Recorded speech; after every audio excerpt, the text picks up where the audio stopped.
When you think of a big family gathering like a family reunion, your first thought more than likely goes to being a very good time. There might be that odd, awkward conversation with that awkward uncle. There might be that one family member that you just don't get along with.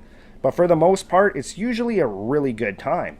And for the family in today's story, that's exactly how it started out. However, once the sun started to go down, what happened to this group of cousins is just as unexplainable as it is terrifying. But before we get into that encounter, if you've had an encounter or know a story you would like to have shared here on the show, please email me at the link below. If you like today's story, gently slap that like button. And if you haven't done so already, especially if you're a return viewer, hit that subscribe button. While you're at it, convince the notification bell to follow you wherever you want to go so that you don't miss out on any future content. Now, let's get into today's encounter.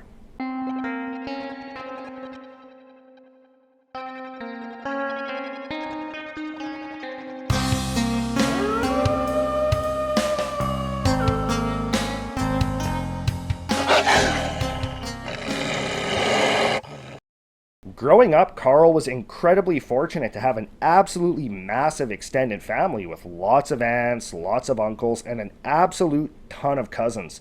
There was one group of cousins in particular that Carl was very close with, and that was his group of younger male cousins. Now, there was a pretty big age gap between Carl and the youngest member of his male cousin group, but it did not matter. This group of cousins, they were absolutely inseparable, and they spent a lot of time together. Carl, every weekend, he would load up in his parents' vehicle, they would go out to their cabin, and majority of his male cousins, their parents, his aunts and uncles, they had a cabin out where his cabin was as well. So pretty much every weekend they were spending it out at the lake. And when they worked out at the lake, they would have family gatherings, whether it was a barbecue or just a Sunday lunch over at one of his aunts or uncle's house. So they spent a lot of time together. Even though they spent a lot of time together pretty much every single weekend, there was one particular day that they looked forward to more than anything through the entire year. And that was the massive family barbecue that would typically happen right at the start of summer to celebrate multiple family members' birthdays. This particular barbecue, the reason they looked forward to it so much was because they pretty much could do whatever they wanted the entire time. All the parents, they'd be sitting around, they'd be having food, having a few drinks, talking with each other. And the cousins, they would just go off and do whatever they wanted. More times than not, when this was in the city, it would often break out into a huge water fight or Nerf battle. Or the cousins would kind of venture around, sneak through the area. They would play different games. They would try to stay out as late as possible before everybody had to pack it up and head home. But that's one reason why the cousins loved this particular barbecue so much, was because this barbecue, once it would end, more times than not, all of the cousins, they would end up going and staying over at one of the aunts and uncles' houses. They would stay up late, they'd play video games, and it was something that they really looked forward to every year, even though they did a lot of that same type of stuff when they would be out at the lake or just on random weekends. But it would never quite be to that scale that this particular barbecue was. And early in the summer of 1998, that barbecue took a whole different shape and form. One of the uncles, he had a family friend that owned this massive property with this huge barn, big pond, huge house, that had said that the family, they could have their barbecue out on this property. And it would be the first time pretty much ever that this barbecue would be happening at a property that did not belong to one of the family members and would not be happening out at the cottage. So the cousins, when they found this out, they were really excited. That meant they had a new place that they could explore, a place they had never been before. So they started planning what they were going to do, even though they had no idea what this property looked like. Once that day came and all the families made their way out to this family friend's property, the cousins, they were pretty much in awe. This property was huge. There was a massive barn that inside this barn, there was a whole bunch of old cars. Off on the one side of it, there was old horse stalls. And this barn also had this large second level that you could go up the stairs and walk across through the second level. And there was this huge window at the end that you could look out of, look across the property. You could see the creek that ran through the property. You could see the pond over by the house where all the parents had their chairs set up, the barbecue's going. And the cousins, they instantly thought, you know what, when the sun goes down, we're going to hang out up on this second level of this barn. This place is a little creepy, but this place is actually pretty awesome. And the cousins, they spent the rest of the day pretty much exploring the rest of that property, looking for different cool areas to hang out, but they kept being drawn back to that barn. Something about it just kept pulling them towards it, and they just could not get enough of it. So they spent a lot of time checking out those old horse stalls, wondering, how many horses had been there over the years, why there's no horses in them now. And a lot of time checking out those old vehicles, wondering where these vehicles came from, why they were there, who drove them, whose vehicles they were. And even though the cousins, they were pretty much absolutely amazed by everything in this barn, something about it just gave them the creeps. But even though this barn felt really creepy to them, it just kind of added to the excitement and made them want to spend even more time in it. Later in the day, once dinner was ready, the cousins, they made their way over by the pond where all the adults were. They had food, then they sat around by the pond listening to music with their parents. A couple of family members, they told stories about the family. And then later that evening, once the sun had started to go down, the cousins, they all kind of looked at each other, gave each other a nod, slowly got up, and they made their way back towards that barn.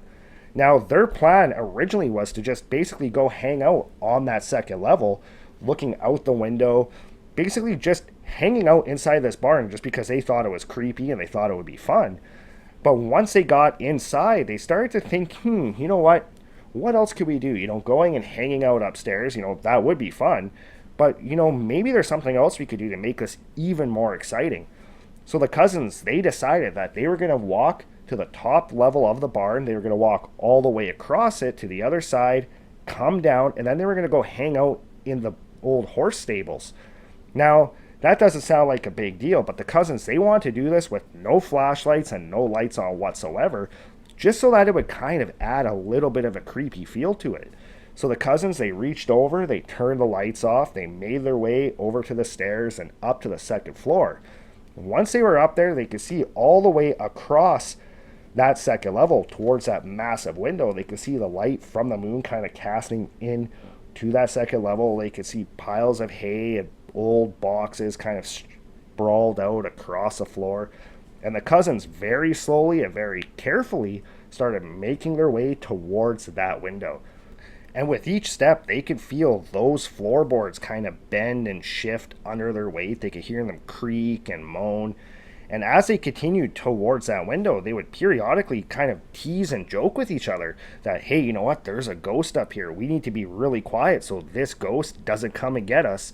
And they were basically doing that to kind of make the younger cousins feel a little bit more uneasy and just kind of were trying to have fun with being creeped out up at the top of this barn. Once they got over to that window, they kind of just stood there. They looked out towards the pond where their parents were. They could see their parents all kind of sitting around by the pond. They could see this massive bonfire. And they stood there for a few minutes and then they decided, you know what? Let's make our way back down. We're going to go down towards those horse stables. So the cousins, they turned, they made their way down that other set of stairs towards those stables. And when they got down there, they realized that this area looked completely different when it was dark, and all the cousins were almost immediately filled with this kind of almost like a feeling of dread. It was just incredibly creepy seeing just from the moonlight, seeing the bars on these stables and them just being completely empty. So as the cousins made their way down this hall with the stables on both sides, they would periodically kind of peek into them just to make sure that there was nothing in there. Now, even Carl, he was the oldest of the group. He was 16 years old at the time. Even he was kind of feeling really on edge around these stables. It just gave him this really creepy vibe. And he found himself when he would look inside of them, almost half expecting to see somebody or something standing in there. So as the cousins made their way past the stables, they now got into the big open area of this barn where all those old vehicles were. And even there, they really started to feel even more on edge now because they're looking at all these old cars. Some of these were like from the 30s and 40s. And something about this area in the dark just did not sit well with pretty much any of them. Even though they all felt a little on edge in the barn in the dark, they were having a lot of fun kind of exploring around in it. So when they made their way back towards the door to leave the barn, they all kind of just stopped. And one of the younger cousins, named Brian, who was about 3 years younger than Carl, had suggested, you know what? Instead of leaving, why don't we do something a little crazy? Let's have a little bit more fun with this. Why don't we all, one at a time, go upstairs, walk across to the other side, come down, walk past the stables, and then past all the cars? It'll kind of be like a bravery test. See who can do it and who can't. All the cousins, they kind of looked at each other and they thought, you know what? This would be pretty fun. Now, Carl, being the oldest of the group, he was not going to let one of the younger cousins go up and do this first by themselves. That just did not sit right with him. So he volunteered to be the first one to go up and do this bravery test. So Carl kind of gathered up his courage. He took a couple deep breaths because he was pretty nervous. He really did not want to go walk up there. He did not want to be down by those stables by himself. He had a really bad feeling over by those stables. But at the same time, he was a little bit excited, and he knew that his cousins would probably enjoy this. And being the oldest, he had to win this bravery test. So he took a deep breath, started making his way up the stairs towards that second level. Once he got up there, he turned the corner. He started looking towards that window on the far side. He made his way across towards that window. Again, pretty much every step, he could feel the floorboards kind of creak and moan and shift below him.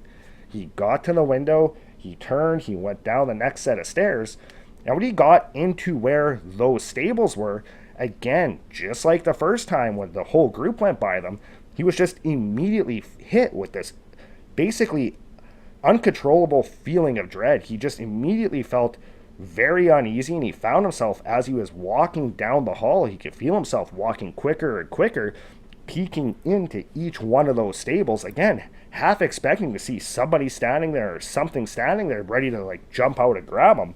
And he could feel his heart rate really picking up.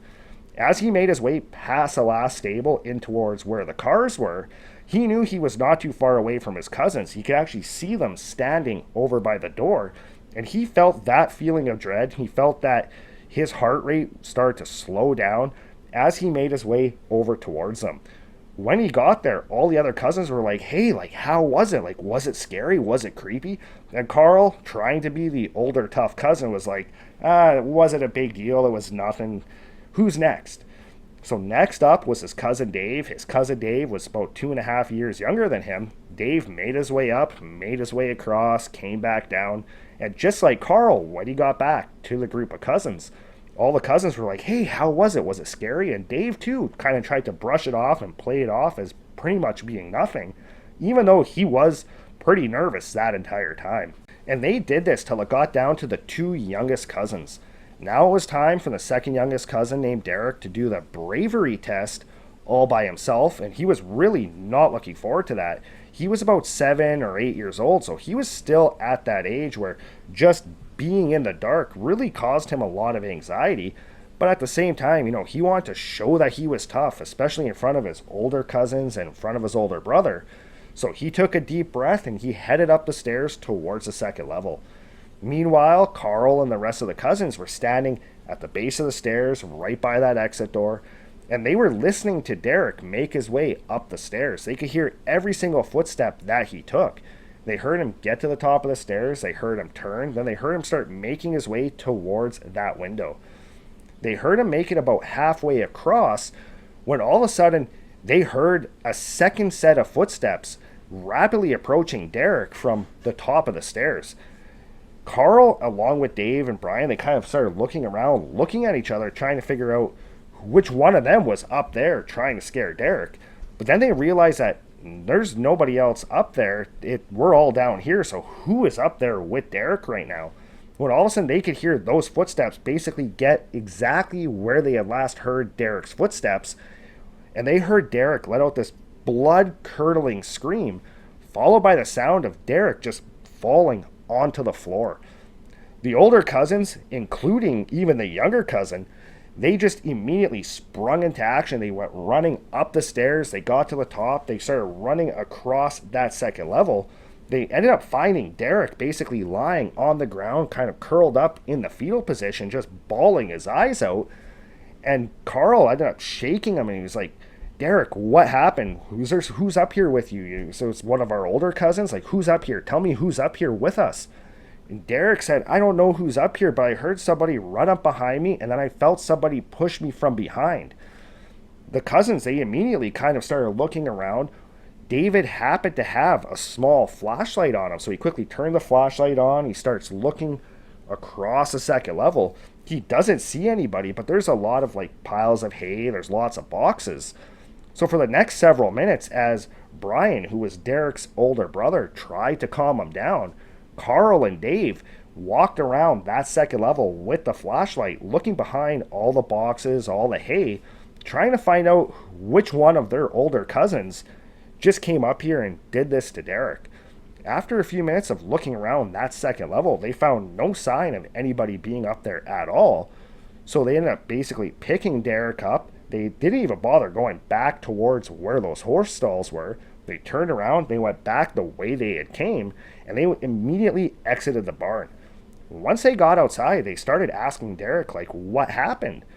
And Derek said that when he got to the top of the stairs, he felt really uneasy. He said he felt like he was being watched. He felt like there was somebody else up there with him.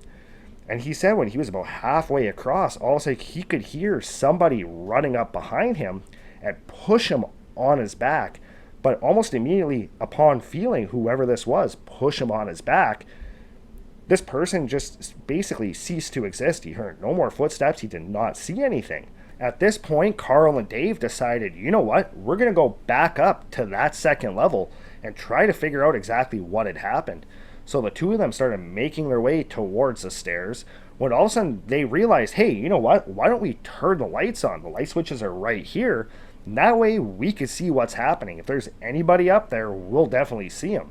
So they reached over, they turned the light switches on, and immediately the entire main level of the barn completely illuminated.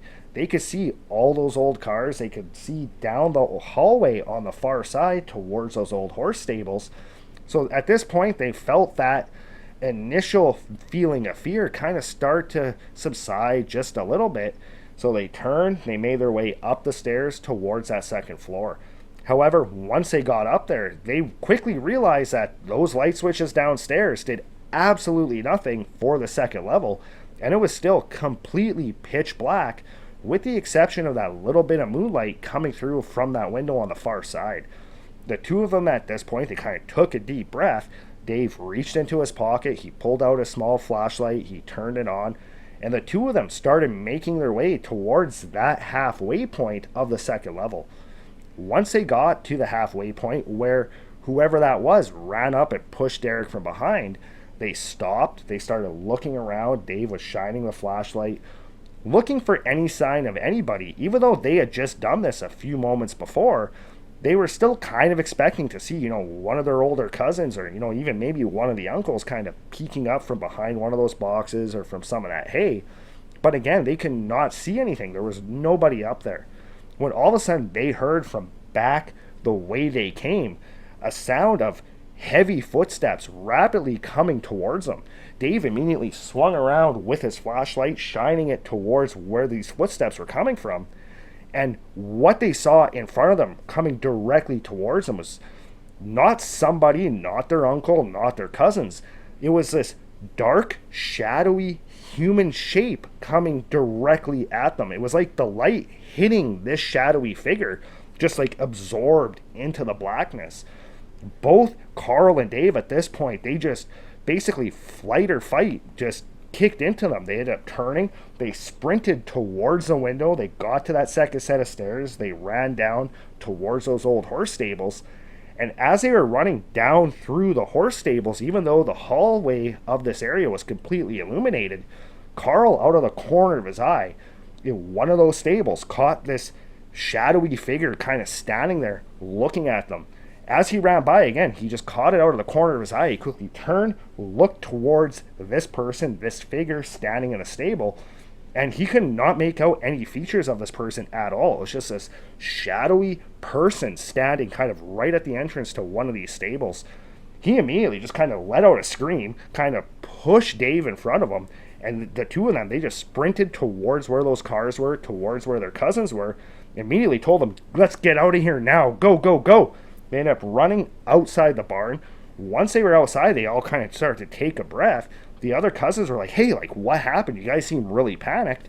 And they told them, there's somebody or something in there. We don't know who this is. Like, we shot a flashlight on this person, and it was like the light from the flashlight just absorbed into the shadow of this person. But there's definitely somebody or something in there. Like, we need to go tell one of the uncles or like our parents about this. Like, there's somebody in there that's not supposed to be in there right now. The group of cousins then headed back towards that pond where all the adults were kind of all still sitting around. And they ended up getting one of their older cousins, who was about 10 years older than Carl, to come with them and basically go check out the barn. They told their older cousin exactly what had happened. Their older cousin did not really believe them, but to kind of appease the younger cousins, he decided that he was going to go check out, make sure there was nobody in there. The rest of the cousins, they hung out outside the barn while their older cousin went inside, basically did the same loop that they did. Their older cousin came out and basically said, guys, there's nobody up there. Like, you guys trying to pull my leg on this or something? Like, because there's nobody there. Carl, along with the other cousins, were like, no, there was somebody there. They pushed Derek, and, Carl said, me and Dave, we saw whoever this was. We saw them up on the second level. We saw them down to the horse stalls. But their older cousin was like, well, I don't really know what to tell you guys, but I'm going back. I'm going to go finish my beer. Carl and the younger cousins just kind of stood there for a minute, kind of in disbelief that their older cousin just did not believe them. And at this point, they decided, you know what, let's just leave this barn alone. There's something not right with it. Let's go back over to the pond. Let's just try putting this entire thing behind us and not go back in there at all anymore tonight. So they made their way back towards the pond. And right before they got there, the cousins, they kind of stopped, they turned, looked back towards the barn, and sure enough, somebody or something, this dark shadowy mass, was standing in that second story window looking directly at them. Now, to this day, they have no idea who or what this thing was. They definitely believe that this was not a person, just by the way that the light kind of absorbed into the shadow. And they really do think what they encountered in this barn was not even just like a typical entity, not a typical ghost or something like that. They really believe that what they encountered in that barn was some form of a shadow person or a shadow entity. Well, that's it for today's encounter. Let me know your thoughts in the comments. What do you think these cousins experienced in that barn? Do you think it was some type of shadow person or shadow entity? Or do you think this was something completely different? Now, a lot of viewers have been making comments about the deer. Apparently the deer has a new name. It's Doogie the deer. Let me know what you think of that name, or if you think we should name him something else. But as always, thanks for joining us. If you haven't done so already, hit that subscribe button, and I'll see you next time.